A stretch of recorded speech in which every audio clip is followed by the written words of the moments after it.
better get a trench. I'm wearing it.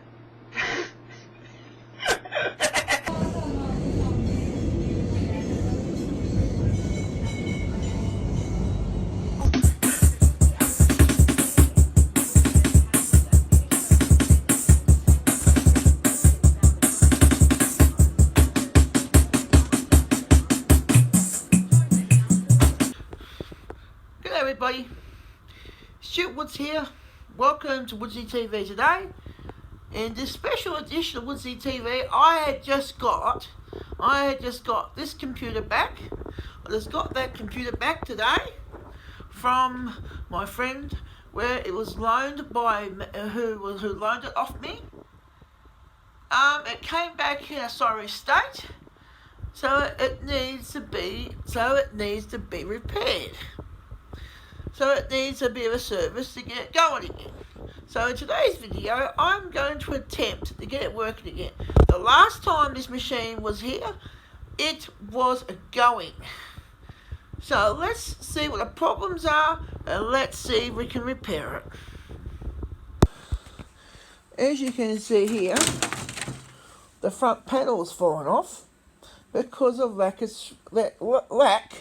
of screws, and none of them is broken. None of them is broken. So what I'll do is I'll get some screws. From my bin, which is here, and also got other stuff here as well. So what we can, so further ado, I would now attempt to find the screw that is needed. I will do that off camera, and in the magic of filmmaking, I will actually put the screws back on. So here, all I have to do here is put my finger into where the screws are and find self-tappers. So what I need to do, I need at least 6 self-tapping screws, as shown here. And what I need to do next is install these screws into the screw holes in there, and that's what I need to do. Very, very important. It's a very, very important thing to have a very good screwdriver, which is magnetic like this. Right? When a screw is in, it's very important to make sure it is magnetic, because that will make it easier to put the screw in. So what I need to do is I need to replace the screw in these screw holes that holds the front panel into place. So what I need to do is gently put it into there and install the screw. And make sure it's tight, but not too tight. There you go. The screw is now being secured. Right? And that's how you install a self-tapping screw, because usually self-tapping screws make their own threads, and that's what I've done here. That's what it's done here. So there's one here, and one here, and one here, and basically that will secure the screw. Now installed that screw there, and that screw there. Now, that side is now secured. However, you need to turn the machine around. You need to turn the machine around like so. Take off the side panel here. And secure the other side. Then you secure the other side of the screws along here. So it doesn't really matter which orientation. Your computer is. You can put your screws in there. You can put the screws in. right? You put the screws in here, and that's what you... Yeah. Yeah.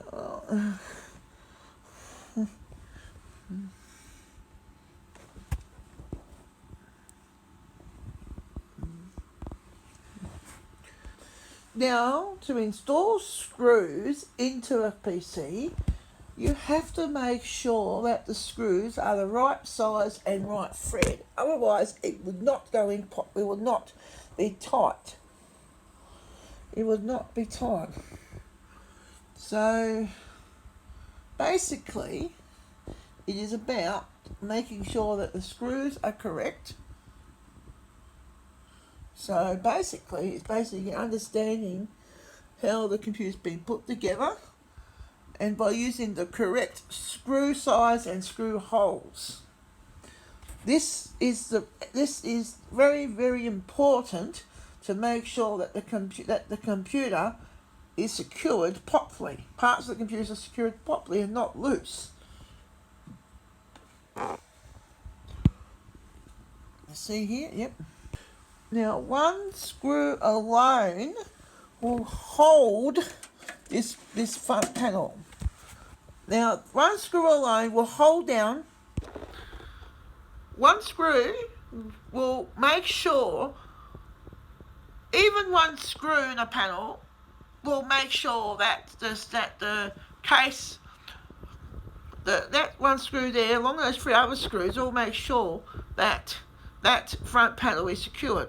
But it requires 6 screws. So if any item requires 6 screws, then you put 6 screws in.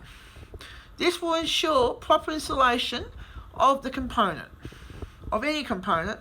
So it's got 3 screws there for a reason. Therefore, you must put 3 screws in to make sure that the system parts are secure inside the machine and it would not fall off.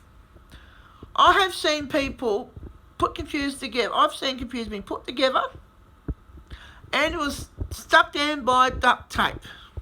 Not acceptable. You need to make sure that it is secure. Right? That is what you need to do. It's extremely important to make sure that the computer is secured before you turn it on. That means you've got no screws to get loose, to get onto the circuitry and cause a short circuit. That also can happen too.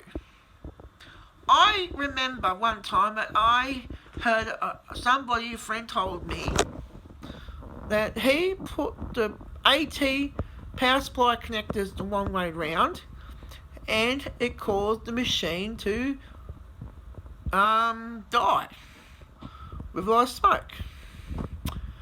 And basically, with today's ACX machines, you don't have that problem. There's only one way, but there's always a way people can force stuff into it, isn't it? Another thing, one thing when you build computers as well, you never force it. Never force it in. Because that also do a breakage on the fingers on the computer as well. You never force it on there.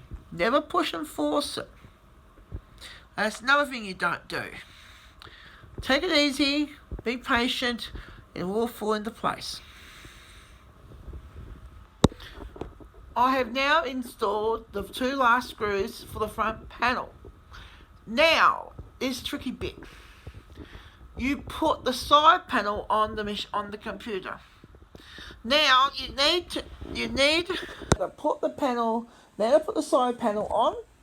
You make sure that all the plugs on the side panel is secured along these holes, along the case. These will guide the side panel on. And usually some people put cables along here too for cable management. That's very common as well. But you're going to have to, but the thing is, what you do now, the best way to do it, the best way of doing it is to put the side panel on, put the computer on its side, like this, and then you line it up like this. That's the best way to do it. You put the side panel on, and you push it in like that, and like anything, the side panel is now secure, and now the side panel is on the side of the case. That's the best way to do it. You put the side panel on the side of the unit, and you push all the lugs into the case, and it will just lock in place like that. Then you put the rear screws in of the correct size. The screws are back in. Now, because this case is so old, you can't tighten the case normally with screws. It should be tight. But because this case has been opened so many times, the thread is now gone. And basically, you have to be very careful how you put your screws in. But because this is only a workshop computer, it doesn't really matter. They'll just sit there. But if it was a machine that you use every single day, and not a junk machine like this, then you might have to put in. That means you're going to have to put. You're going to have to buy a new case. But this case is good enough for this machine as well. But as you can see, the side panel is on. Side panel is being installed. Now this is optional. But in this repair, I reinstalled the floppy drive connector, because with some computers you need to flash the BIOS. You need to flash the BIOS on the system, and sometimes this is done with a floppy drive with older systems. So that is why I reactivated. It's why I actually connected up the floppy drive at the front of the system. In front of the system there. In front of the machine is a floppy drive. Inside the machine, on the motherboard, there is a floppy drive connector inside the case. Mostly today, floppy drives are not being used much anymore because they're so old. Because they're old now, floppy drives are out of because floppy drives are out of fashion. Because floppy drives are so out of fashion, we don't use floppy drives much anymore in normal computer usage these days. These days we mostly use USB sticks. Mostly these days we use USBs. However, in specialist use, floppy drives are still being used. That's in specialist in industrial use. But in mainstream computing now, most new computers do not have floppy drives anymore. Now, I do not know if this floppy drive is going to go. Last time I used it, it did work, but I don't know if it's going to work now. Only when I turn the machine on, that it will work. For all you gamers out there, a low-end computer like this, forget about running games on these sort of video cards. I'll say this to you who want to be PC gamers. You will not have a hope to run a high-end game with a video card like that. To run a game properly, you will need a high-end graphics card. Now, it technically doesn't matter what processor you're getting on your motherboard. Technically it doesn't really matter because the GPU does most of the work. However, your motherboard may not be able to support a high-end graphics card, PCI Express. A dead minimum for a gaming PC is an i7, 6th generation i7 minimum.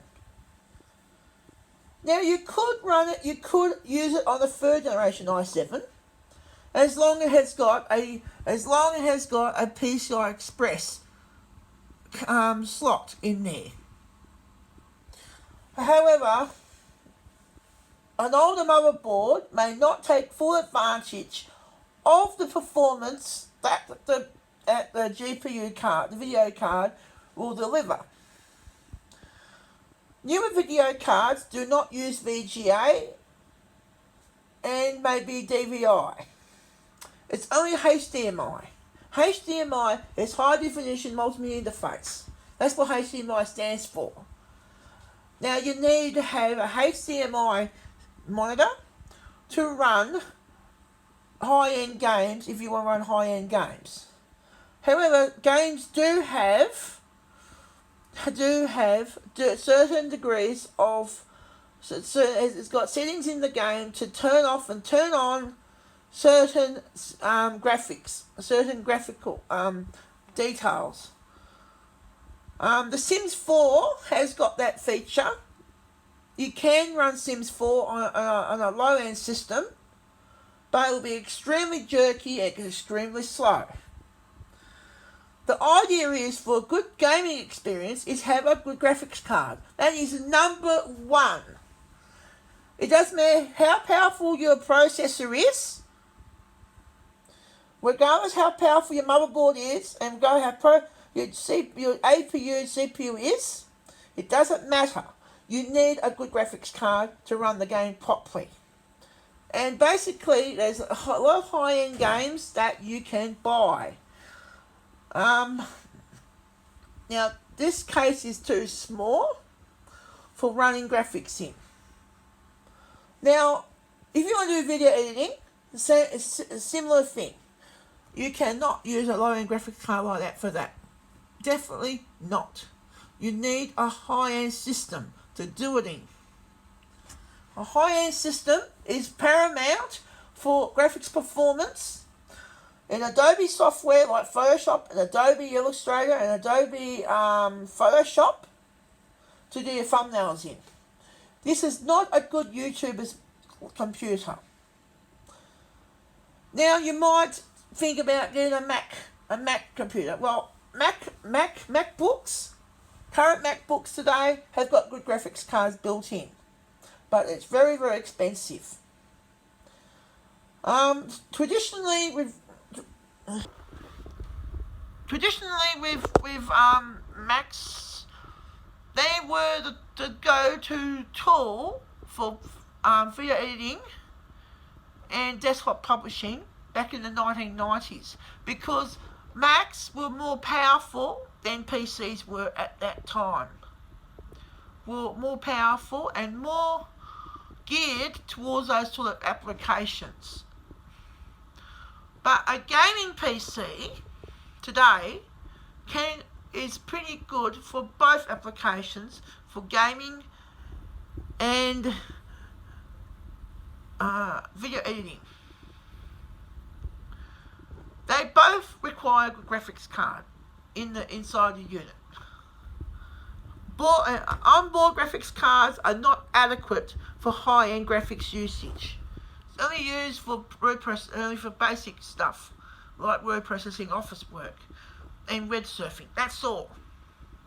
But you need a good graphics card to do it with. Nevertheless, if you want to do desktop publishing, then here is an example of a laser printer. To do good graphics, you need a laser printer to do good output. Inkjets are no good. You don't use inkjet for desktop publishing. Another example of a laser printer. Here is another example of a laser printer. Now this one here is featured with a stapling. Now normally this model here, 4300, usually comes with the base unit, which is in the middle part. All these other two trays are not there, and the stacker the stacker and the stapler is not there.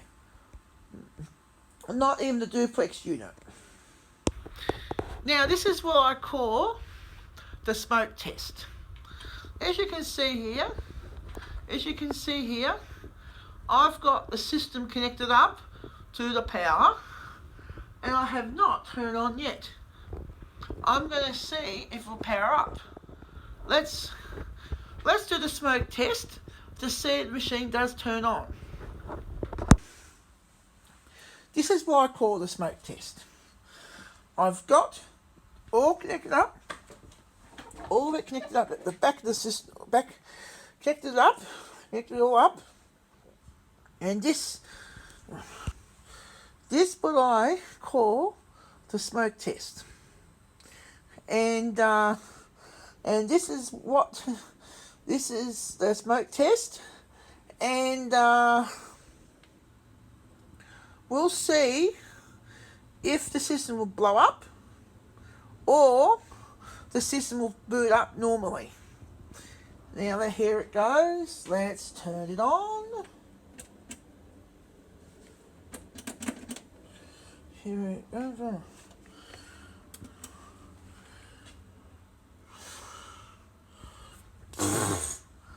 Now, the system does not power on. I don't know why. Now, the system does not power on. You know what? You know why it's not turned on? Because I forgot to turn on. The electricity. Now the system should work. Now I've got the power on. Now with all the electricity on, turn on the monitor. Monitor's down. Oh. Now we have to see. Oh, another thing here. This is what happens when you do computer repair. Here we go. Now we've got some juice. Now let's put in the juice in this machine and see if we get any smoke.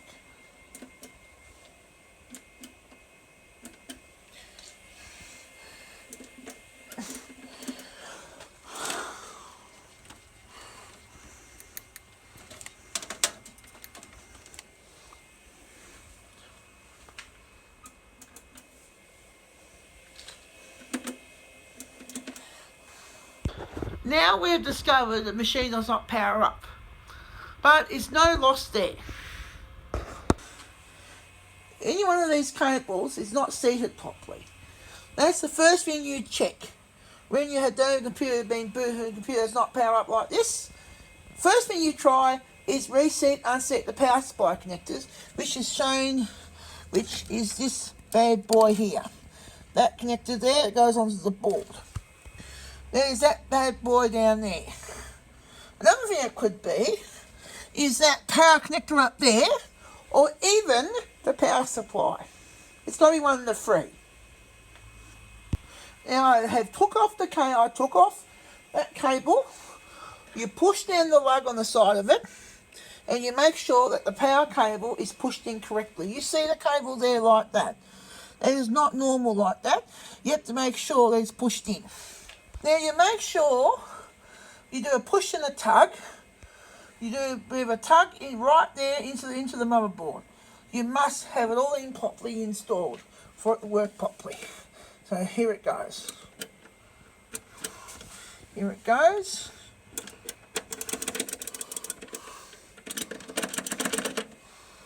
Well, something else is not running. Something else is not connected up. So something else is obviously causing the issue. Now, in the next video, this is like a cliffhanger.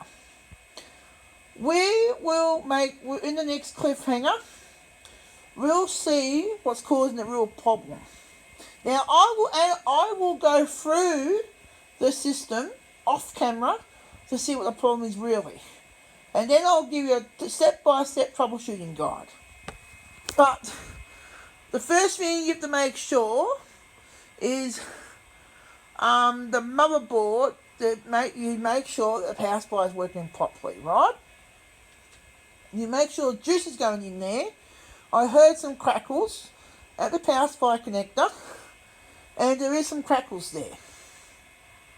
Alright? Now I'll check the connectors on the motherboard to the front case to see if that is causing the problem. One culprit, and it might be these connectors down here that are not connected up properly. Now they do look to be properly installed. Now, what I'll do now is off camera I will reseat them one by one. If you see a problem yourself, you make sure that these cables are seated in correctly. That's what you need to do. Now, obviously the power connector wasn't seated very well, so I reinstalled it and pushed it in. So what you do is you put your hand along here, you pull it out, and you push it back in again. Now that is more than enough. That is more than enough to get it going. Now here you go. Here's the power connector there. Now you put it back in. You reinstall it again. You push it back in into the motherboard like that. Now that should be enough to get it going. Let's see if that has solved the problem.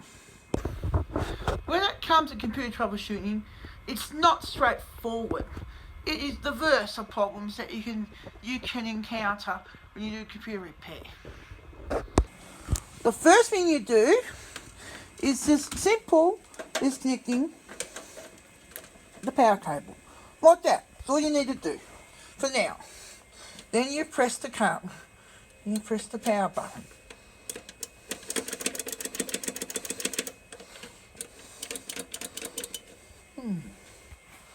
Well, something else is not right. Now let's see here. Now the power still does not turn on. The machine does still not turn on. But there's another option here. Is to plug the computer into another power socket. We'll try that. I have just seen some life. Next thing I'll do is I will take out every single card out of the system, and I will try again. Now what you do here, you absolutely make sure it is all bare bones. That's what you need to do, because any one of those components can cause a problem. So that's what I'll do now off camera right now. Now I've taken every single board out of the system. That did not do the job. That did not do it. Now you can visually inspect the board, and I am not able to see any sort of problem with it, right? I'm not able to see any problem there. But there has been a signs of life.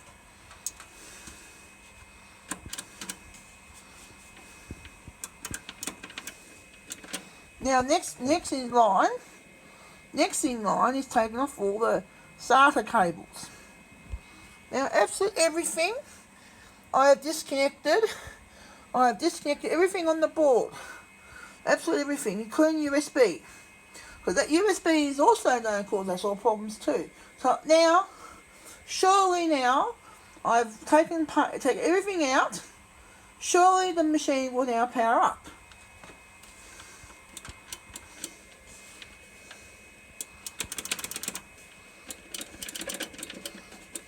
And it doesn't. Disconnected part of the motherboard.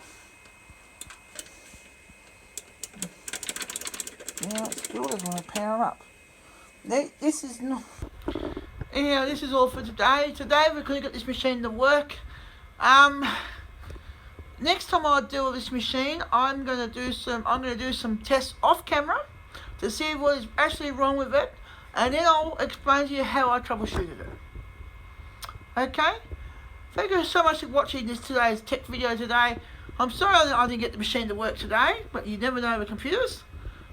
Please give it a thumbs up, leave a comment and subscribe, and ring my bell, and we'll get the machine to work. Now, the thing is, I take everything out of the machine that I feel could not cause the problem. Now, it's one of two things. It's either a faulty board or a faulty power supply. Now, I can smell something real funny coming out of it, coming from the machine. Now, further ado, I have a part 2 with this problem. Nikki from Your Favorite Nikki. Thanks for watching Woodsy TV. Please give this video a thumbs up and subscribe.